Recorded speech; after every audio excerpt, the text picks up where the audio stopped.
ಬದಲಾಯಿಸಿ ಬಿಟ್ಟಿದೆ. ಏನೆಲ್ಲ ಅವಾಂತರ ಸೃಷ್ಟಿಯಾಗಿದೆ ಕೇಳಿದ್ರೆ ರಣ ಮಳೆಯ ಆರ್ಭಟಕ್ಕೆ ಬೆಂಗಳೂರಿನ ಚಹರೆಯೇ ಬದಲಾಗಿ ಹೋಗಿದೆ. ಕಿತ್ತೋದ ರಸ್ತೆಯಲ್ಲಿ ಮತ್ತಷ್ಟು ಗುಂಡಿಗಳು ಸೃಷ್ಟಿಯಾಗಿದ್ದಾವೆ. ಅಕ್ಟೋಬರ್ ಮಳೆಗೆ ಅಪ್ಪಚ್ಚಿಯಾದವು ರಸ್ತೆಗಳು. ಬೆಂಗಳೂರಿನ ಬಹುತೇಕ ರಸ್ತೆಗಳು ಗುಂಡಿಮಯವಾಗಿದೆ. ಕಣ್ಣು ಹಾಯಿಸಿದ ಕಡೆಯಲ್ಲೆಲ್ಲ ಗುಂಡಿ ಗುಂಡಿ ಗುಂಡಿ. ಮಳೆ ಬಂದಾಗ ಸಹಜವಾಗಿ ಹೊಂಡ ಬೀಳೋದು ಸಹಜ. ಅದರಂತೆ ಸರಿಯಾದಂತಹ ಕಾಮಗಾರಿ ಮಾಡದೇ ಇವರು ಸರಿಯಾದಂಥ ಕ್ವಾಲಿಟಿ ರಸ್ತೆ ಮಾಡದೇ ಇದ್ದರೆ ಹೊಂಡ ಗುಂಡಿಗಳು ಸಣ್ಣ ಪುಟ್ಟ ಹೊಂಡ ಗುಂಡಿ ಇದ್ದು ಕೂಡ ಅದು ದೊಡ್ಡದಾಗತ್ತೆ ಕ್ವಾಲಿಟಿ ವರ್ಕ್ ಮಾಡದೇ ಇದ್ದರೆ.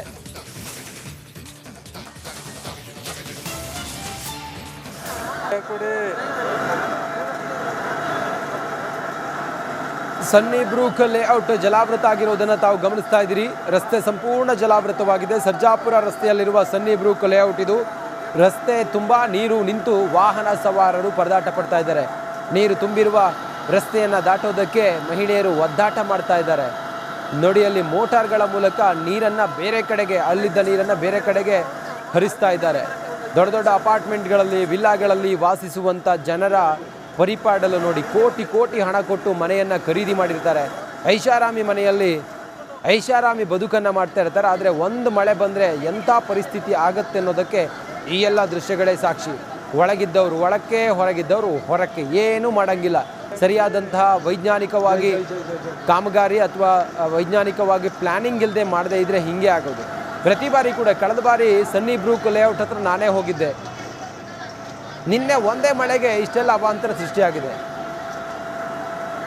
ಕೆರೆಗಳನ್ನೆಲ್ಲ ಒತ್ತುವರಿ ಮಾಡಿ ಅಲ್ಲಿ ಲೇಔಟ್ ಮಾಡ್ತಾರೆ, ಮನೆಗಳನ್ನು ಕಟ್ತಾರೆ, ಅಪಾರ್ಟ್ಮೆಂಟ್ಗಳನ್ನು ಕಟ್ತಾರೆ. ಹಿಂಗಾದಾಗ ಇನ್ನೇನಾಗುತ್ತೆ ಮತ್ತೆ?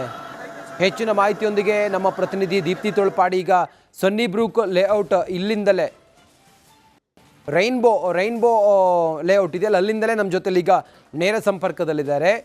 ದೀಪ್ತಿ, ತಾವಿದ್ದಂಥ ಜಾಗದಲ್ಲಿ ನಿನ್ನೆ ಮಳೆ ಏನೆಲ್ಲ ಅವಾಂತರ ಸೃಷ್ಟಿ ಮಾಡಿದೆ? ರೈನ್ಬೋ ಲೇಔಟ್ ಇದೆಯಲ್ಲ, ಕಳೆದ ಬಾರಿ ಕೂಡ ಹಾಗೆ ಆಗಿತ್ತು. ಪ್ರತಿ ಬಾರಿ ಮಳೆ ಬಂದಾಗಲೇ ಹಿಂಗೆ ಆಗುತ್ತಲ್ಲ, ಅದಕ್ಕೊಂದು ಸೊಲ್ಯೂಷನ್ ಅನ್ನೋದೇ ಇಲ್ವಾ ಹಾಗಾದರೆ ದೀಪ್ತಿ?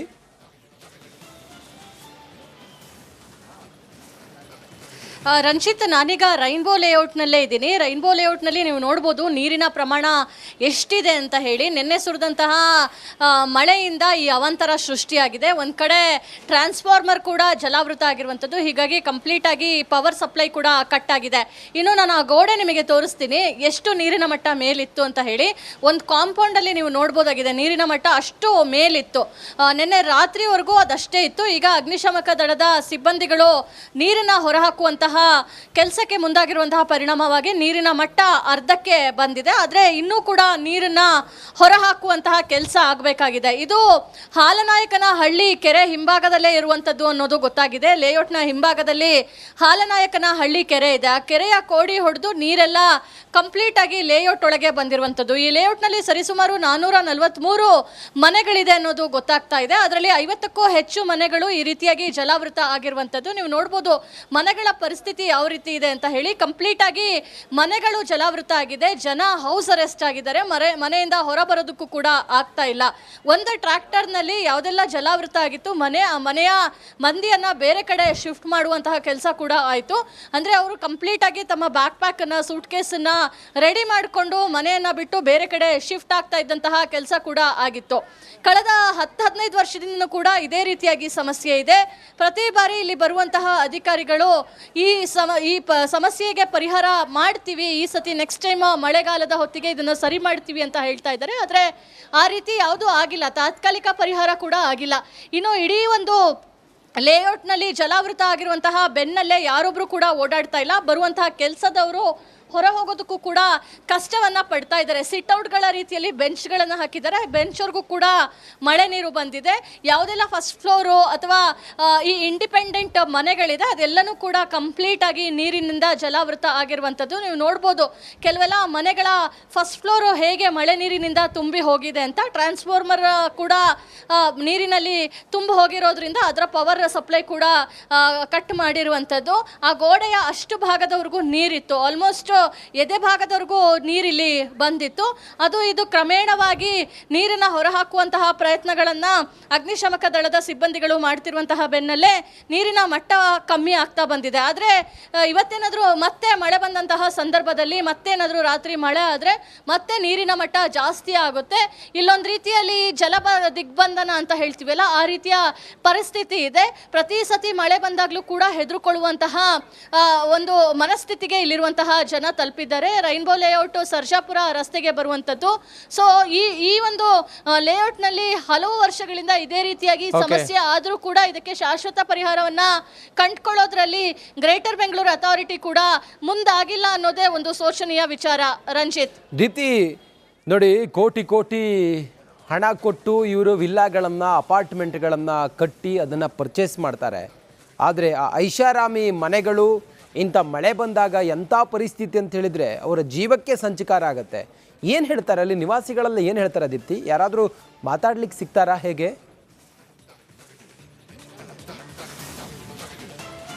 ರಂಜಿತ್, ಇವಾಗ ಯಾರೂ ಮಾತಾಡುವಂತಹ ಮನಸ್ಥಿತಿಯಲ್ಲಿಲ್ಲ. ಯಾಕಂದರೆ ನಾವು ಕೂಡ ಕಳೆದ 5-6 ವರ್ಷಗಳಿಂದ ಇದೇ ಒಂದು ಸ್ಪಾಟಿಗೆ ರಿಪೋರ್ಟಿಂಗ್ ಬರ್ತಾ ಇದ್ದೇವೆ. ಅವತ್ತಿಂದನೂ ಕೂಡ ಸಮಸ್ಯೆ ಅದೇ ರೀತಿಯಾಗಿದೆ, ಪರಿಹಾರ ಅಂತೂ ಸಿಕ್ಕಿಲ್ಲ. ಹೀಗಾಗಿ ಅವರು ಒಂದು ರೀತಿಯಲ್ಲಿ ರೋಸ್ ಹೋಗಿದ್ದಾರೆ. ಯಾರೂ ಕೂಡ ಮಾಧ್ಯಮಕ್ಕೆ ಮಾತಾಡಬಾರ್ದು ಅಂತಲೂ ಕೂಡ ತೀರ್ಮಾನವನ್ನು ಮಾಡಿದ್ದಾರೆ. ನಮ್ಮ ಹತ್ರ ಮಾತಾಡಿದ್ರು ಯಾವುದೇ ರೀತಿಯಾಗಿ ಸೊಲ್ಯೂಷನ್ ಸಿಗೋದಿಲ್ಲ, ಮಾತಾಡಿ ಏನು ಪ್ರಯೋಜನ, ಪ್ರತಿ ಸತಿ ಅದೇ ಸಮಸ್ಯೆಯನ್ನು ಹೇಳ್ಕೊಳ್ಬೇಕಾಗುತ್ತೆ ಅಂತ ಹೇಳಿ ಅವರೆಲ್ಲ ರೋಸ್ ಹೋಗಿರುವಂಥದ್ದು. ಇನ್ಫ್ಯಾಕ್ಟ್ ಈ ಒಂದು ಗೇಟನ್ನು ಕೂಡ ಬಂದ್ ಮಾಡಿದರು, ಯಾರು ಮಾಧ್ಯಮದವರು ಒಳಗೆ ಬರೋದು ಬೇಡ ಅಂತ ಹೇಳಿ. ಇಲ್ಲಿವರೆಗೂ ಈ ಗೇಟ್ ಬಂದಾಗಿತ್ತು, ಆದರೆ ನೀರಿನ ಹರಿವು ಹೋಗಬೇಕಾಗದಂತಹ ಹಿನ್ನೆಲೆಯಲ್ಲಿ ಅಗ್ನಿಶಾಮಕ ದಳದವರು ಈ ಗೇಟನ್ನ ಓಪನ್ ಮಾಡಿರೋದಕ್ಕೆ ನಾವು ಇಲ್ಲಿವರೆಗೂ ಬರೋದಕ್ಕೆ ಸಾಧ್ಯ ಆಯಿತು. ಇಲ್ಲಾಂತ ಹೇಳಿದ್ರೆ ಗೇಟಿನ ಹೊರಭಾಗದಲ್ಲಿ ನಿಂತು ಈ ಲೇಔಟ್ನ ಪರಿಸ್ಥಿತಿಯನ್ನು ತೋರಿಸುವಂತಹ ವ್ಯವಸ್ಥೆ ಇತ್ತು. ಸದ್ಯಕ್ಕೆ ನೀರಿನ ಮಟ್ಟ ಕಮ್ಮಿ ಆಗುವಂಥದ್ದು ಆಗ್ತಾ ಇದೆ, ಬಿಸಿಲು ಕೂಡ ಇದೆ. ಅಗ್ನಿಶಾಮಕ ದಳದಿಂದ ನಿರಂತರವಾಗಿ ಮಳೆ ನೀರನ್ನು ಹೊರಹಾಕುವಂತಹ ಪ್ರಯತ್ನಗಳು ಕೂಡ ನಡೀತಾ ಇದೆ. ನೀವು ನೋಡ್ಬೋದು, ಮಳೆಗೆ ಯಾವ ರೀತಿಯಾಗಿ ಸೈಡಲ್ಲಿ ಜೋಡಿಸಿದ್ದಂತಹ ಎಲ್ಲ ಪಾಟ್ಗಳು ಕೂಡ ಚೆಲ್ಲಾಪಿಲ್ಲಿಯಾಗಿ ಬಿದ್ದಿವೆ ಅಂತ ಹೇಳಿ. ಒಂದು ಲೇಔಟು, ಇದಕ್ಕೆ ಕೋಟ್ಯಾಂತರ ರೂಪಾಯಿ ಖರ್ಚನ್ನ ಮಾಡಿರ್ತಾರೆ, ಒಂದು ಒಳ್ಳೆ ಲೈಫನ್ನು ಲೀಡ್ ಮಾಡಬೇಕು ಅಂತ ಅಂದ್ಕೊಂಡಿರ್ತಾರೆ. ಅಂಥವರಿಗೆ ಮಳೆ ಬಂದಾಗ ಈ ರೀತಿಯಾಗಿ ಅವ್ಯವಸ್ಥೆ ಆಗುತ್ತೆ, ಜನಜೀವನ ಅಸ್ತವ್ಯಸ್ತ ಆಗುತ್ತೆ, ಮನೆಯಲ್ಲೇ ಅರೆಸ್ಟ್ ಆಗೋ ರೀತಿಯಲ್ಲಿ ಅವರೆಲ್ಲ ಇರ್ತಾರೆ. ನೀವು ನೋಡ್ಬೋದು, ನೋ ಪಾರ್ಕಿಂಗ್ ಬೋರ್ಡಿಂದ ಹಿಡಿದು ಈ ಪಕ್ಕದಲ್ಲಿ ಜೋಡಿಸಿದ್ದಂತಹ ಎಲ್ಲ ಪಾಟ್ಗಳು ಕೂಡ ಚೆಲ್ಲಾಪಿಲ್ಲಿಯಾಗಿ ಬಿದ್ದಿವೆ. ಆ ಪಾಟನ್ನು ತೆಗೆದಿಡುವಂತಹ ಕೆಲಸವನ್ನು ಸೆಕ್ಯೂರಿಟಿ ಅವರು ಮಾಡ್ತಾ ಇದ್ದಾರೆ. ಇನ್ನು ಲೇಔಟ್ನೊಳಗೆ ಇದ್ದಂತಹ ನೋ ಪಾರ್ಕಿಂಗ್ ಬೋರ್ಡ್ ಅದು ಕೂಡ ಕೆಲವೊಂದು ಕೊಚ್ಚು ಬಂದಿರುವಂಥದ್ದು. ಬೀನ್ ಬ್ಯಾಗ್ಗಳು, ಮನೆಯಲ್ಲಿದ್ದಂತಹ ಕೆಲವೊಂದು ಬೀನ್ ಬ್ಯಾಗ್ಗಳು ಕೂಡ ನೀರಿನಲ್ಲಿ ಕೊಚ್ಚು ಬಂದಂಥದ್ದನ್ನು ನಾವು ನೋಡಿದ್ವಿ. ಜೊತೆಗೆ ಈ ಲೇಔಟ್ನಲ್ಲಿ ಕೆಲಸಕ್ಕೆ ಬಂದಂಥವ್ರಂತೂ ಒಳಗೆ ಹೋಗೋಕ್ಕೂ ಕಷ್ಟ, ಹೊರಗೆ ಬರೋಕ್ಕೂ ಕಷ್ಟ, ಅದರ ಕೆಲಸವನ್ನು ಮಾಡಲೇಬೇಕು. ಅವರು ಇವತ್ತು ತುಂಬಾ ಹೆದರುಕೊಂಡು ಏನಿದು ಈ ರೀತಿಯಾಗಿ ಆಯಿತು, ಕೆಲಸವನ್ನು ಮಾಡಲಿಲ್ಲ ಅಂದರೆ ಸಮಸ್ಯೆ ಆಗುತ್ತೆ ಅಂತ ಹೇಳ್ಕೊಂಡು ಅಳಲನ್ನು ತೋಡ್ಕೊಂಡೆ ಅವರೆಲ್ಲನೂ ಬಂದರು. ಆದರೆ ಅನ್ಫಾರ್ಚುನೇಟ್ಲಿ ಯಾರೂ ಕೂಡ ಮಾತಾಡೋದಕ್ಕೆ ಮುಂದಾಗ್ತಾ ಇಲ್ಲ. ಯಾಕಂದರೆ ನಮ್ಮ ಸಮಸ್ಯೆ ಇದೇ ರೀತಿಯಾಗಿರುತ್ತೇನೋ, ಶಾಶ್ವತ ಪರಿಹಾರ ಸಿಗೋದಿಲ್ವೇನೋ, ಮಾತಾಡಿ ಏನು ಪ್ರಯೋಜನ ಅನ್ನೋ ರೀತಿಯ ಮನಸ್ಥಿತಿಯನ್ನು ಅವರೆಲ್ಲ ತಲುಪಿಟ್ಟಿದ್ದಾರೆ. ರಂಜಿತ್.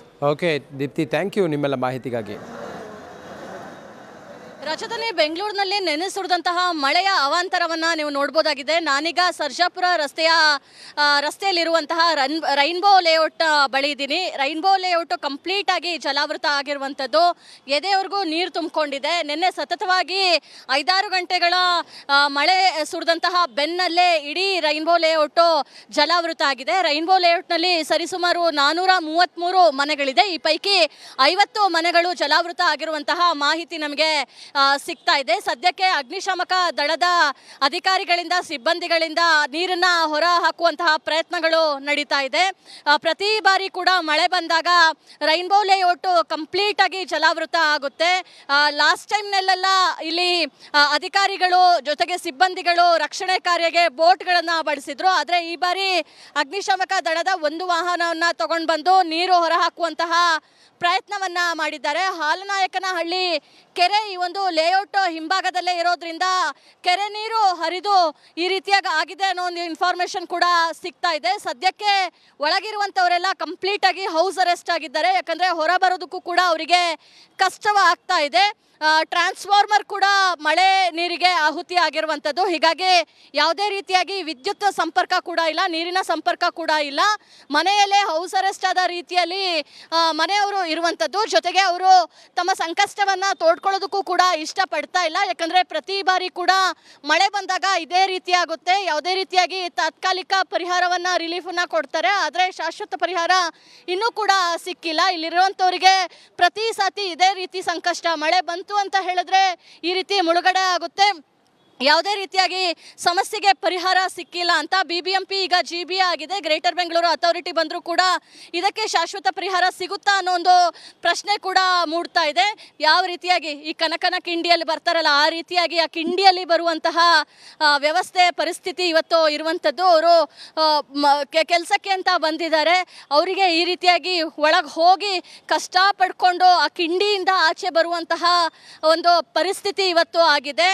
ಸ್ವಲ್ಪ ಯಾಮಾರಿದ್ರು